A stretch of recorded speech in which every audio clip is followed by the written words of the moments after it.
हमारी संस्कृति, हमारे संस्कार सदा रहे हमारे साथ। भारत की पुरातन गाथाएं और महान संतों की वाणी। सब्सक्राइब करें तिलक कथाएं। कई तरीके की एलईडी लाइट्स आपके घर और ऑफिस के लिए। GR LED lights, make India bright.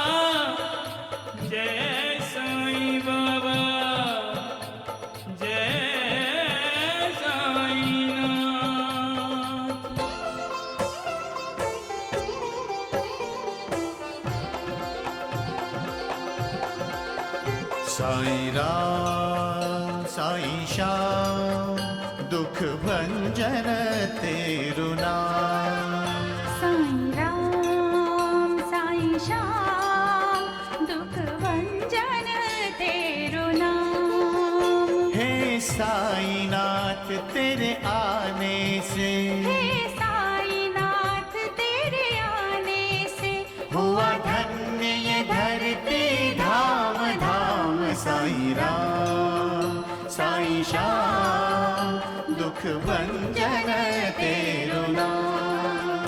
Sai Ram Sai Shyam दुख भंजन तेरु नाम। सुख धाम धन धाम साईं राम साईं श्याम गुण धाम यश धाम। साईं राम साईं श्याम ओ भक्त वत्सल दीन बंधु बाबा तुझे प्रणाम। साईं बाबा तुझे प्रणाम। साईं बाबा तुझे प्रणाम।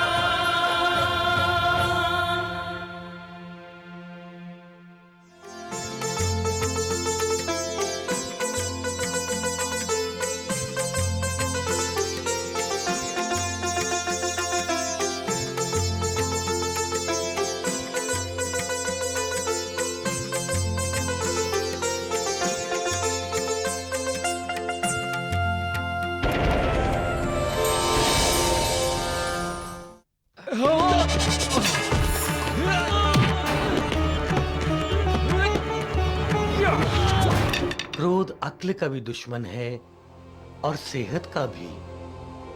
आपको इससे छुटकारा पाना चाहिए और छुटकारा पाने के लिए ईश्वर की भक्ति करें। You shut up! तुम हमको नसीहत देता है। इंसान की जिंदगी बड़ी छोटी होती है और मैं भी इंसान हूं। कितनी बड़ी सच्चाई है कि जो इस दुनिया में आया है वो इस दुनिया से जाएगा भी, क्योंकि वो हमेशा जिंदा रहने की उम्मीद करता है। मैं तो माँ और भैया की आज्ञा का पालन कर रहा हूँ। और मैं शादी में अग्नि के सामने जो शपथ ली है और आपसे जो वादे किए हैं उसी का पालन कर रही हूँ। माँ जी, आज के बाद आपकी बेटी के साथ, आप लोगों के साथ और इस घर के साथ मेरा कोई रिश्ता नहीं, कोई नाता नहीं है।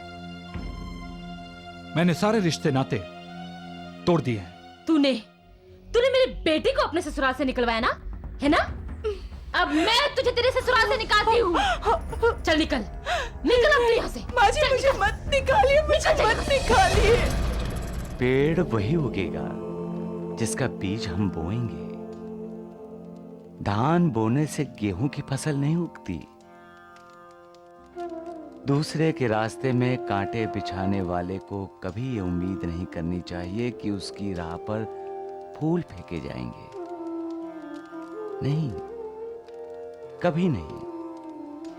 नफरत करोगे तो नफरत मिलेगी, प्रेम करोगे तो प्रेम मिलेगा। स्वर्ग नर्क दोनों यही हैं। आपके अपने कर्मों पर निर्भर है। आप अपने घर को नर्क भी बना सकते हैं और स्वर्ग भी। इतना याद रखो, वो मालिक सबका है और सबका भला चाहता है। वो किस लिए चिंता में डूबे हो? मेरी शरण में आ जाओ। जो मेरी शरण में आता है और दिल से मुझे चाहता है, मेरी भक्ति करता है, उसके कल्याण के लिए मैं हमेशा सोचता हूं। किसी को चाहना है तो उस मालिक को चाहो, कुछ मांगना है तो उस मालिक से मांगो। सबका मालिक एक। क्या बात है द्वारिकानाथ जी, मजा आ गया। अब लग रहा है कि आप सबके मालिक हैं। जितने गांव गए हम, वहाँ सबके सब गांव में आपके भक्त निकले। ये सब तो शिरडी के बाहर है वैद्य जी। शिरडी में अब तक मेरा कोई प्रभाव नहीं।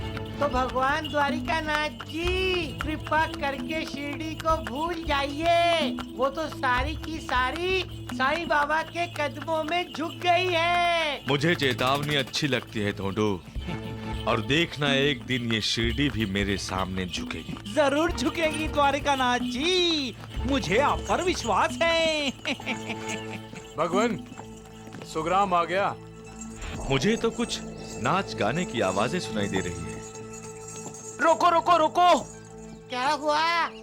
लावणी की प्रसिद्ध नर्तकी सुंदरा औरंगाबाद कर का नृत्य आज रात 8 बजे आपके गांव में। वैद्य जी, आज रात हम यहीं रुकेंगे और सुंदरा औरंगाबादकर का लावणी नृत्य देखेंगे। राम राम राम। भगवान द्वारिकानाथ जी, आपको किसी ने यहाँ पहचान लिया तो? कोई नहीं पहचानेगा। अरे सबकी नजर तो उस सुंदरा औरंगाबादकर पर टिकी होंगी। आपने देखा है कभी उसे नाचते हुए? अरे उसे देखते ही बिजली सी कौन जाती है। मेरे शरीर में तो अभी से बिजली सी कौंध रही है। मुझे भी अभी बिजली का झटका लगा। अरे चुप करो मूर्खों, नहीं तो तुम दोनों को मैं ऐसा झटका दूंगा कि घोड़े की जगह तुम दोनों दिखाई पड़ोगे, समझे? अरे मूर्ख, तुम क्यों रुक गए हो? चलो आगे। चलो चलो।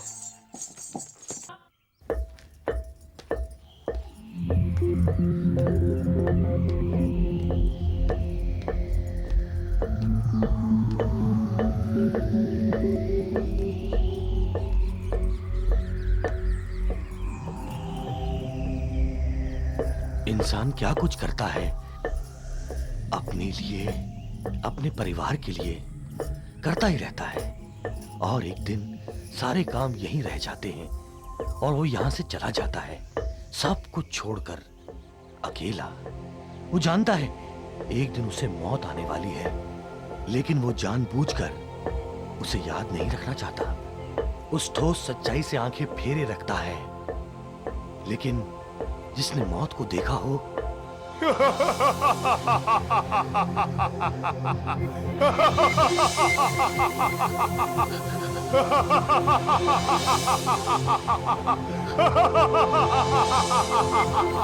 काय हो? कुछ चाहिए? कुछ नहीं, बस ऐसे ही।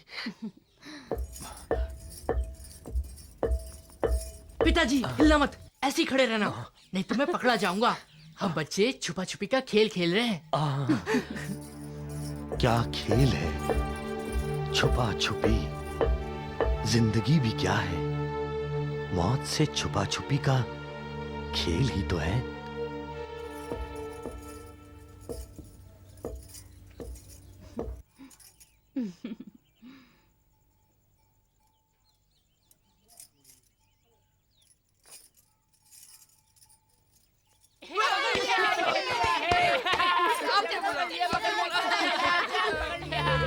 मौत भी आकर एक दिन इसी तरह इंसान को पकड़ लेती है। आहो, काय हो? घूम कर आने का दिल है ना? जाइए, घूम आइए। घर में बैठे बैठे इंसान ऊब जाता है। लौकर यहाँ। कितना ख्याल रखती है मेरा। मैं भी तो इसे प्यार करता हूं। ऐसा नहीं हो सकता कि इंसान मरे ही ना।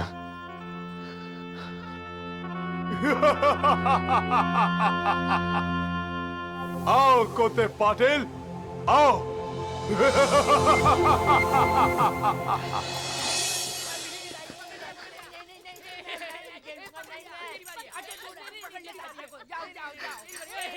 मैं कितना सुखी हूं, कितना सुखी हूं मैं। प्यार करने वाली पत्नी है, मेरा अपना परिवार है, मेरा बेटा है। कितना सुखी परिवार है मेरा। फिर मैं इनको छोड़कर क्यों मरूं?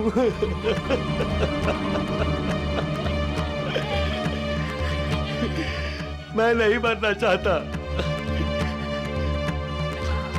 मैं मरना नहीं चाहता। मैं अपने परिवार के साथ जीना चाहता हूं।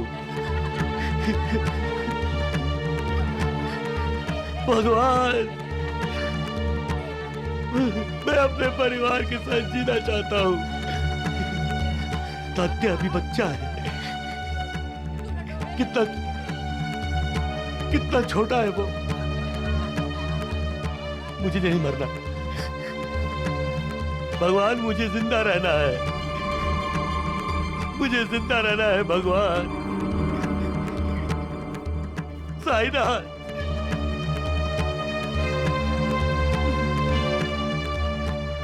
साईनाथ, मुझे जिंदा रहना है।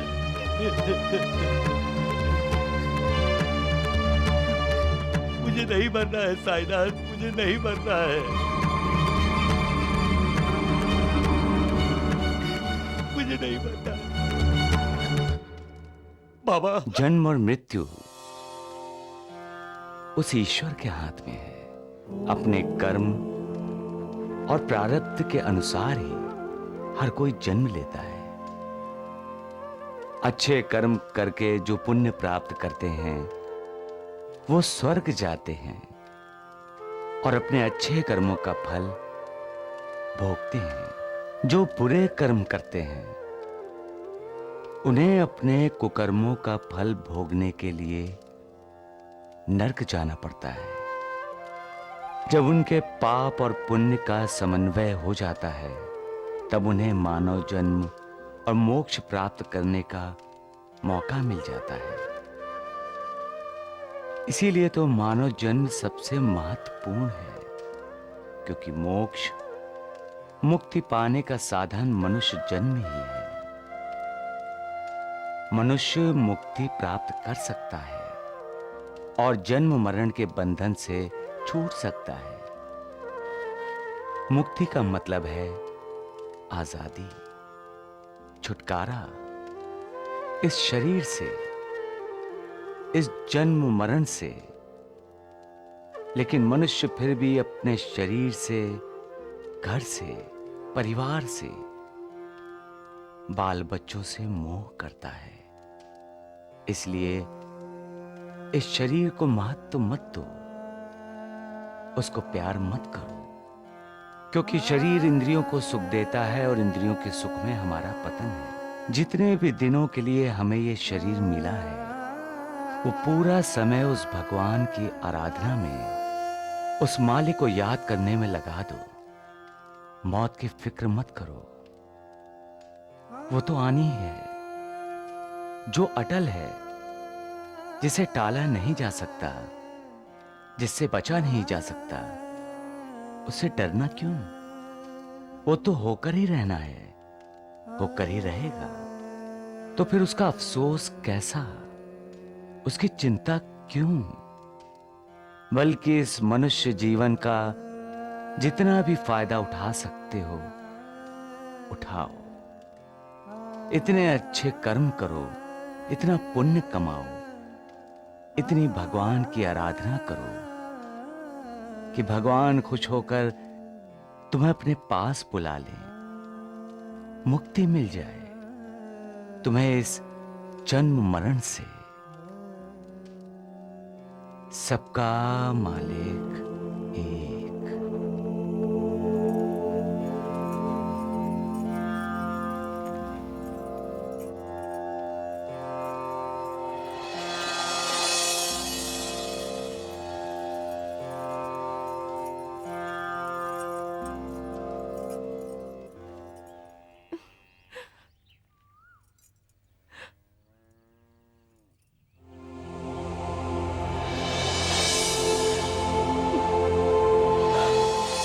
शकुंतला,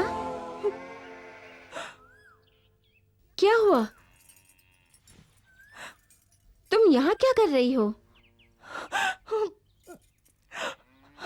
जानकी ताई, माँ जी ने मुझे घर से निकाल दिया।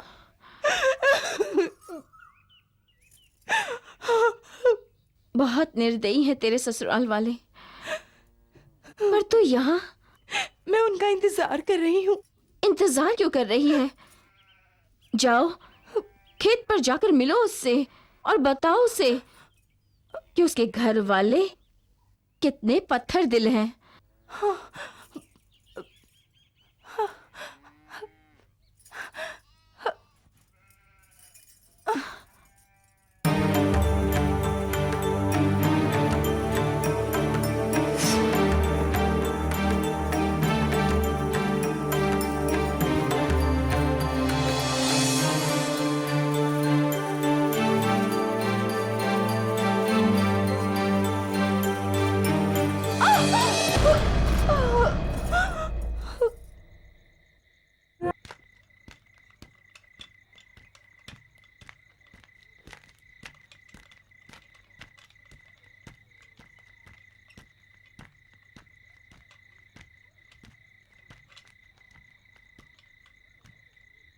अरे ये कौन है जो इस समय यहां पड़ी है?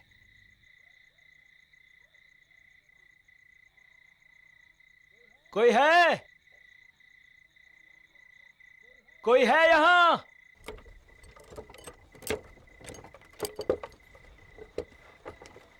रुको! अरे रुक जाओ!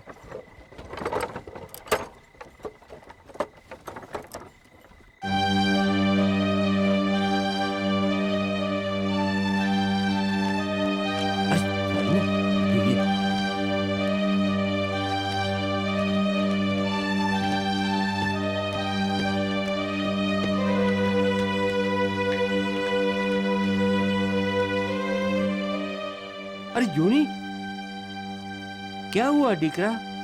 देखिए ना, कोई औरत पड़ी है। अगर बेहोश है तो किसी डॉक्टर या वैद्य के पास ले जाइए।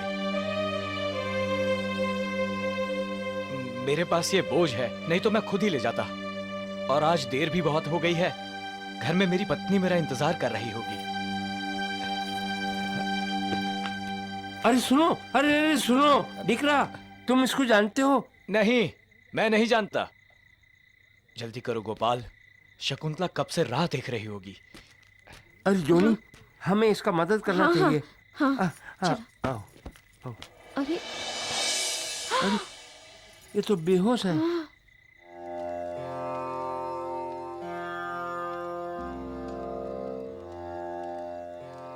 साईनाथ, किसी का इंतजार कर रहे हैं आप?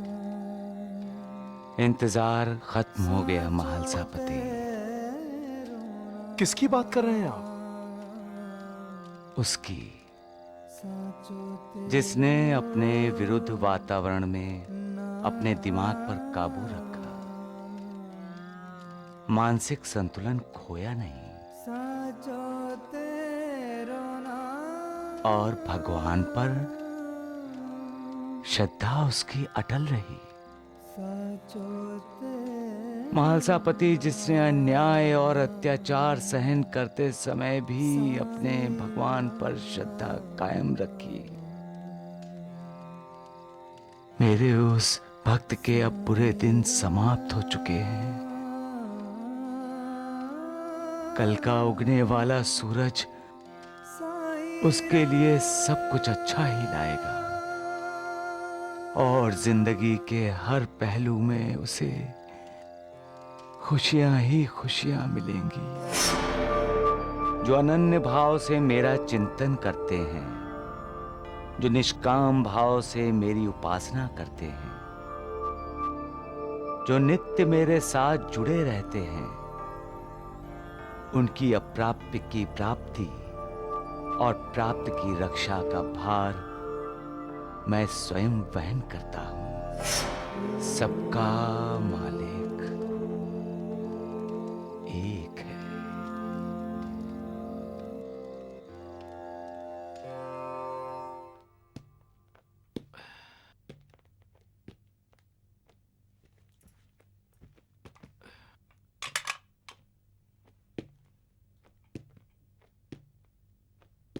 नानी, अरे नानी।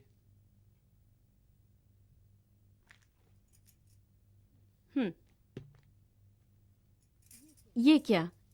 शादी में मेरा नामकरण सरस्वती करने के बाद भी आप मुझे नानी कहते हैं? अरे तुम तो बिना नानी बने ही सारे गांव की नानी बन गई हो। वो तो आपको नाना बोलते हैं, इसीलिए मुझे नानी कहते हैं।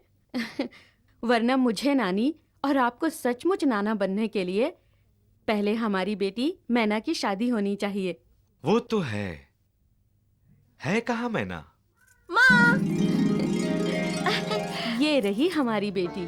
आपको पता है माँ, कालू भील हमारे गांव में डाका डालने आया था। सारे बाजार में यही चर्चा है। और नाना, आपको दफ्तर से आते समय वो फकीर मिला था। फकीर? वही जो मंदिर के पास पेड़ के नीचे बैठा था। मैंने तो कभी किसी फकीर को मंदिर के पास बैठे नहीं देखा। नहीं नहीं, वो हमारे गांव का नहीं है, वो तो शिरडी का फकीर था। शिरडी का? हाँ। कुछ देर पहले जब मैं शिवजी के मंदिर से पूजा करके निकली,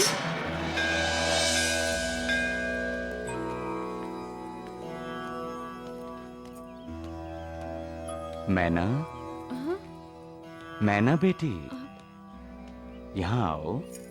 मैं? हाँ तुम ही आओ।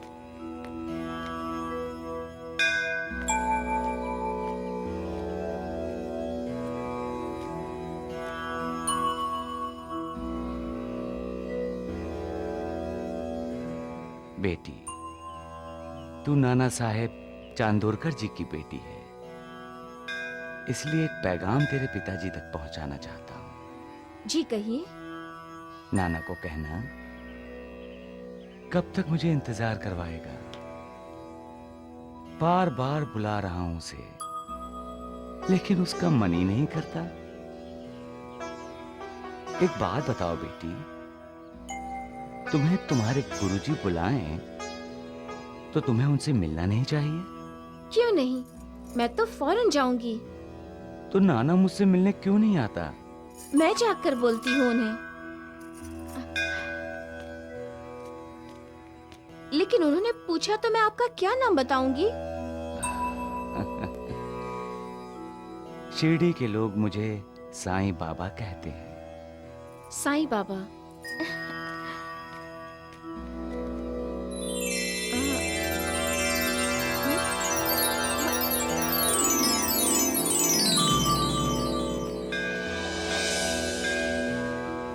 कहाँ गए?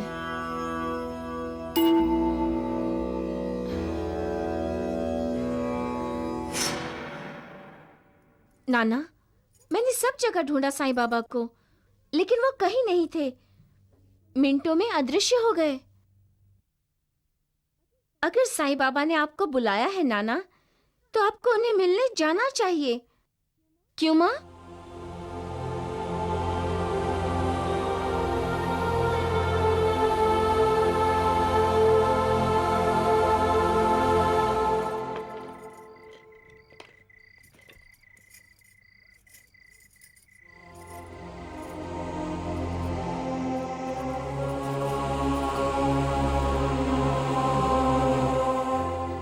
अगो भाई, अचानक आज? क्या वो दिन याद आ गए जो बचपन में इसे इसी तरह खाना खिलाते थे? तात्या, खाना कैसे लगा? माँ, आज के खाने में पिताजी का प्यार भी मिल गया है, इसलिए और भी अच्छा लग रहा है। बहुत ही अच्छा खाना बनाया है माँ। अच्छा, आओ, देखा आपने कैसी बातें करने सीख गया है बेटा। साईं बाबा के साथ रहता था ना? हाँ पिताजी, बहुत ही अच्छा लगता था वहाँ। मैं और महालसा पति रात भर बातें ही करते रहते थे। ऐसा लगता था जैसे रात की सुबह होगी ही नहीं। जिस रात की सुबह नहीं होती बेटा, उसे काल रात्रि कहते हैं। क्या पता मेरे लिए भी ये रात काल रात्रि है या नहीं।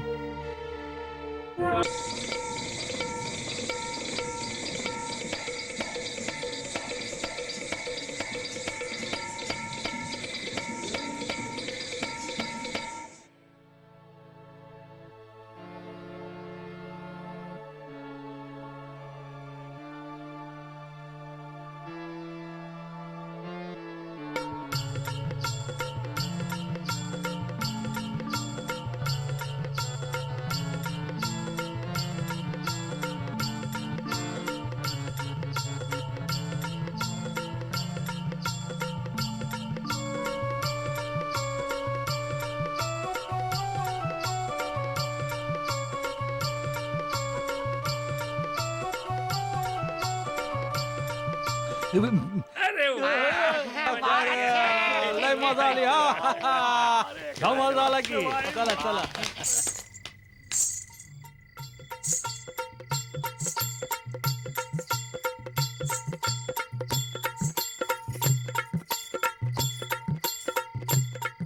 सुंदराबाई, अपना इनाम तो लेती जाओ।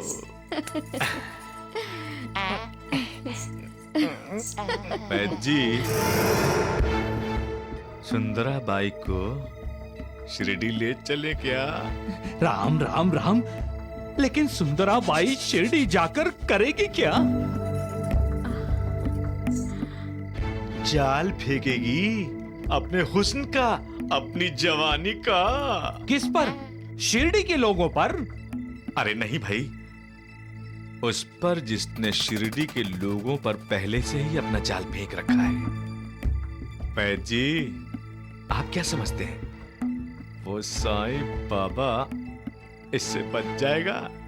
साईं बाबा का तो पता नहीं, हम तो इसके जाल में फंस चुके हैं। बैद जी, अपने इन दोनों मूर्खों को संभालिए।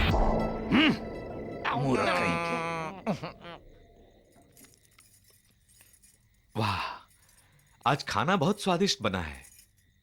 हमारी बेटी ने बनाया है। वाह वाह, घर के कामों में लड़की को दक्ष होना ही चाहिए। ससुराल में जाकर बहुत इज्जत मिलती है उसे। मैं वही बात करने वाली थी आपसे। वही बात? कौन सी बात? मेरे भाई का खत आया है। उसमें लिखा है, हमारी बेटी के लिए उसने एक लड़का ढूंढा है। घर है, खेत हैं, खाता पीता परिवार है। हमारी बेटी मैना वहां खुश रहेगी। हमारी मैना ताई की क्या राय है?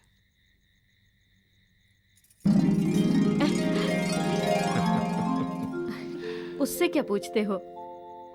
ये जिम्मेदारी तो हमारी है और हम उसका भला ही तो सोचेंगे। लेकिन तुम्हारे माता पिता ने तुम्हारी शादी करते वक्त तुम्हारा भला नहीं सोचा, बांध दिया इस बदसूरत और निखट्टू के गले। मेरे माता पिता ने जो मेरे लिए चुना है वो सारी दुनिया में एक ही है और वो मेरा भाग्य है। ऐसा भाग्य भगवान हर लड़की को दे। लेकिन भगवान के पास इतने नाना नहीं है। ठीक है, मैं तुम्हारे भाई को लिखता हूं कि रिश्ता रोक दे, हम बात करने जाएंगे। मेरे मन में एक बात और है। आप एक बार शिरडी हो आइए। जब से साईं बाबा का साक्षात्कार हुआ है, हमें सब शुभ ही शुभ सुनने को मिल रहा है। और शुभ ही शुभ हो भी रहा है। मैं शिरडी जाऊंगा, लेकिन किसी के साथ जाऊंगा, अकेले नहीं। माँ जी, उसे घर से निकालकर ऐसा लग रहा है जैसे हमें किसी श्राप से मुक्ति मिल गई है। किसे घर से बाहर निकाल दिया भाभी? अरे सुभद्रा, तुम कब आई? बस अभी थोड़ी देर पहले। अच्छा अच्छा, संभाजी कैसे है? ठीक है। शकुंतला,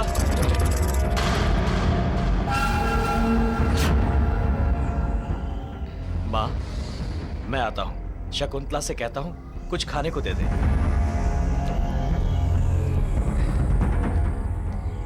माँ, अब क्या होगा? होगा क्या? कुछ नहीं, मैं गोपाल को समझा दूंगी। शकु, शकुंतला,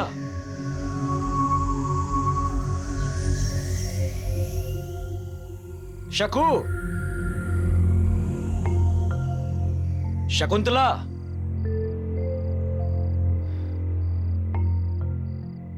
माँ जी, उसे घर से निकालकर ऐसा लग रहा है जैसे हमें किसी श्राप से मुक्ति मिल गई है। माँ,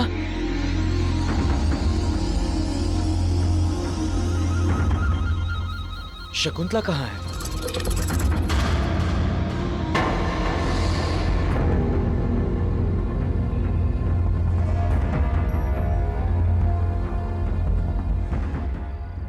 तो शकुंतला को घर से बाहर निकाल दिया है।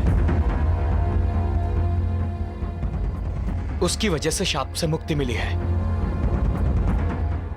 किसने निकाला है शकुंतला को घर से बाहर? गोपाल, आवाज नीची रखकर बोलो। घर में तेरे बुजुर्ग बैठे हैं।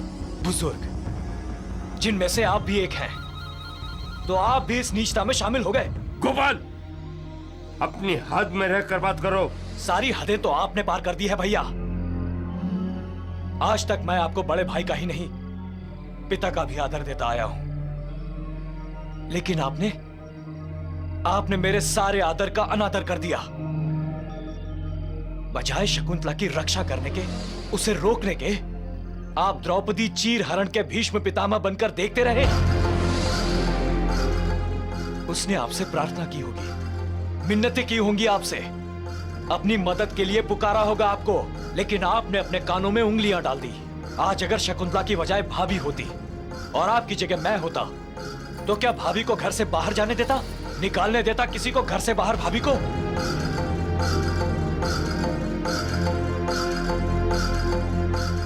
लेकिन आपने शकुंतला को घर से बाहर निकालने दिया, क्योंकि आपने अपनी इंसानियत का गला घोंट दिया है। आपके मन से दया मर गई है। आप निर्दयी हो गए हैं भैया। गोपाल! हाँ भैया, हाँ। आज तक किसी बड़े भाई ने अपने छोटे भाई को बैल की जगह हल में नहीं जोता होगा, लेकिन आपने वो जुल्म मुझ पर किया है। आपने मुझे कभी अपना छोटा भाई माना ही नहीं, मुझे घर के टुकड़ों पर पलने वाला एक कुत्ता समझा। कभी मुझे अपनी बात कहने ही नहीं दी, और ना ही कभी प्यार से मेरे सर पे हाथ रखा। आपका मन पवित्र नहीं है भैया, खोट है उसमें, ठीक उसी तरह जिस तरह उस शैतान द्वारिका नाथ के मन में खोट है। गोपाल! भैया! नहीं गोपाल!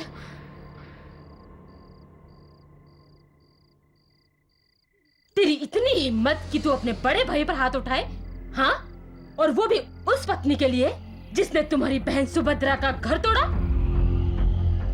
तू ये पूछना चाहता है ना कि शकुंतला को किसने घर से निकाला? तो सुन, मैंने उसे निकाला है, मैंने। जानते हो, उसने संभाजी को झूठी बातें कहकर भड़काया और उसने सुभद्रा को ससुराल से निकाल दिया। नहीं माँ, शकुंतला ऐसी नहीं है जो गलत बात करके संभाजी को भड़काएगी। इसमें जरूर सुभद्रा का ही दोष होगा। देखा माँ, देखा? तुम भी अपनी बेटी को अच्छी तरह जानती हो माँ। शकुंतला पर कोई दोष लगाने से पहले तुमने ये सोचा क्यों नहीं? मैं अभी जाकर शकुंतला को वापस लेकर आता हूँ। ठहरो गोपाल, वो अब इस घर में वापस नहीं आएगी। हम सब ने उससे रिश्ता तोड़ लिया है। ठीक है, अगर शकुंतला आप लोगों के लिए पराई हो गई है, तो आज से आप लोग भी मेरे लिए पराये हो गए हैं। गोपाल! मैं जा रहा हूँ। गोपाल रुक जा। पागलपन मत कर। मेरी शकुंतला को मनहूस कहने वाले आप सब मेरे लिए मनहूस हैं। साईं बाबा की कृपा होगी और आप सबको पता चल जाएगा कि शकुंतला कितनी महान है।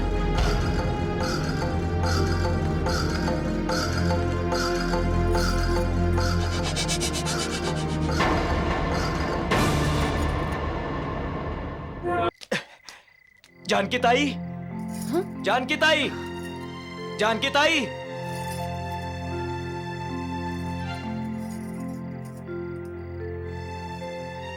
अरे गोपाल, कैसी है शकुंतला? उसे अपने घर ले आए हो ना? तो क्या वो यहाँ नहीं है? मैं तो समझ रहा था कि वो यहीं आई होगी।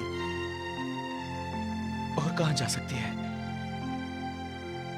राहता में तो वो और किसी को जानती भी नहीं। वो तो तुम्हें मिलने खेत पर गई थी। खेत पर?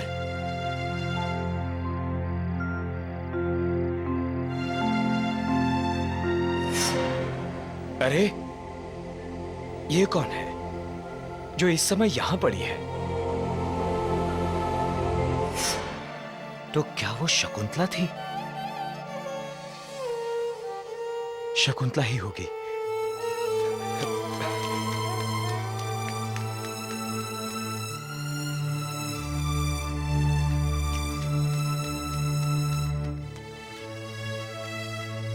शकुंतला,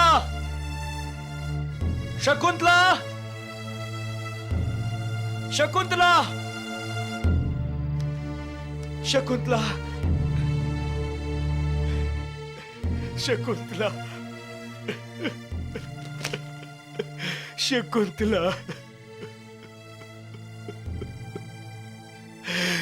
मुझे माफ कर दो शकुंतला। मैं तुम्हारी रक्षा नहीं कर सका। मुझे माफ कर दो। हे साईं बाबा, मेरे तो आप ही हैं। मेरी शकुंतला की रक्षा कीजिए बाबा, उसकी रक्षा कीजिए बाबा।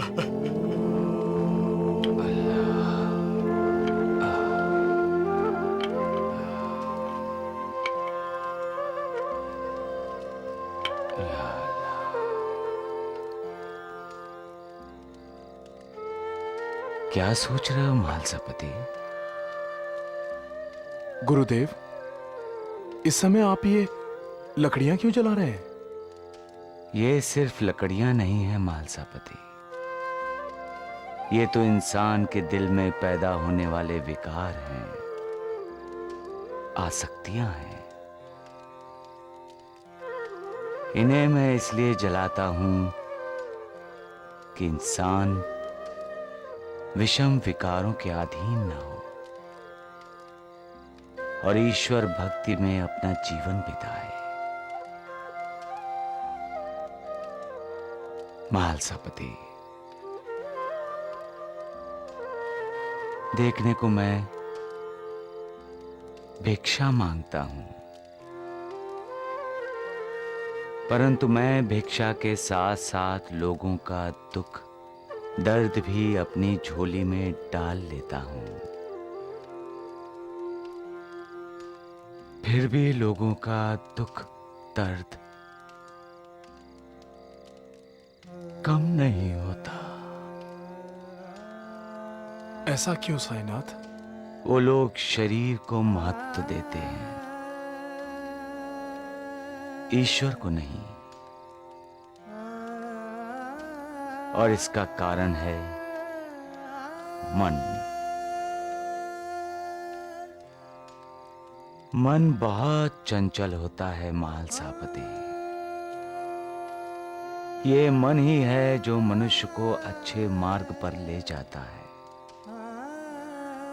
और ये मन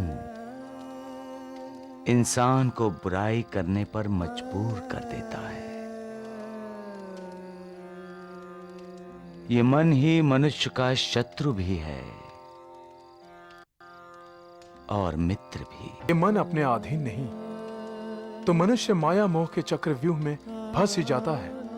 महालसापति, मैं तो एक फकीर हूं, कुछ नहीं है मेरे पास, कोई अपना नहीं, न भाई, न बंधु, न बाल, न बच्चे, न घर, न गृहस्थी। फिर भी माया मुझे कष्ट पहुंचाती है। मैं तो स्वयं को भूल चुका हूं, लेकिन माया मुझे नहीं भूलती। मुझे अपने जाल में फंसाने की कोशिश करती रहती है। श्री हरि की यह माया ब्रह्मादि को भी नहीं छोड़ती। तो ये फकीर किस गिनती में है महालसापति? लेकिन श्री हरि की शरण में जो जाता है उसे श्री हरि की कृपा मिल जाती है और वो माया जाल से मुक्त हो जाता है। महालसापति, मजे की बात तो यह है कि कुछ लोग जानबूझकर माया जाल में फंसते हैं। उन्हें ईश्वर का कोई आकर्षण नहीं होता, माया जाल के आकर्षण में फंसते हैं। इसमें वो अपना विवेक खो बैठते हैं और स्वयं अपने हाथों से अपनी तकदीर को पकड़कर घर से बाहर फेंक देते हैं। पर साईनाथ, क्या वो जानते हैं वो अपनी तकदीर अपने हाथों में उठा रहे हैं? साईं बाबा वे ये तब जान पाते हैं महालसापति, जब मोह माया अपना प्रभाव दिखाती है, और तब पश्चाताप के सिवाय और कुछ नहीं होता। सबका मालिक एक।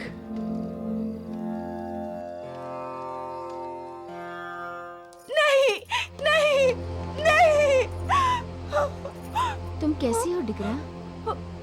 तुम उठो नहीं डिक्री, तुम आराम करो। साईं बाबा